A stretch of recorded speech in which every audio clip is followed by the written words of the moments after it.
ஆமா கண்டிப்பா கிடைக்கும், கவலைப்படாதீங்க. டேய் 7 வாட்டி தம்பி தம்பின்னு நல்லா வச்சு செஞ்சுட்டானே. நோ கண்டிப்பா கிடைக்கும், நீ ஏன் கவலைப்படுற? டேய் இவ்வளவு நம்பியாடா இவ்வளவு தூரம் வந்தோம்.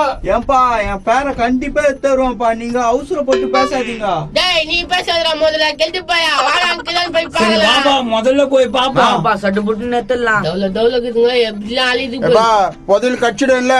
அட கச்சிர வாங்கப்பா, ஏன்பா அவசரப்படுறீங்க? டேய் ஒரு வரைக்கும் பசங்களே இன்னும் 7 தள்ளுடா போனா. அது ஒரு வேப்பமரம், அதுக்கே தான். அங்கதான் பதில கச்சிச்சுனா சந்தோஷமா இருக்கும். கட்டிச்சுன்னா நம்ம எதுவும் போயிடலாம். வா உருள எனக்கோ பங்கு குத்துறா. முதல்ல பொதில எடுக்கலடா, அப்புறம் பங்கு கொடுக்குறா. சரி வாடா உள்ள வா வா வா. நிறைய வாடா கெட்டு போயா, உயிர் வர போற. இன்னும் எவ்வளவு தூரம் போகணும்னு தெரியல. ஏப்பா இவ்வளவு துளு வந்துட்டேன், எங்க தான் ஏன்பா இங்க தான் பாக்குது, வாங்கப்பா அவசரப்படாதீங்க. கரும்பு பிடிச்சின தம்பின்னு சொல்றதுக்கு அசிங்கமாக்குதே. பேரா பதில் எடுத்துலாம் போ. என்னடா இது முள்ளுங்குள்ளுமாக்குதா? வாங்க வாங்க, இந்த மேட்ல தாங்க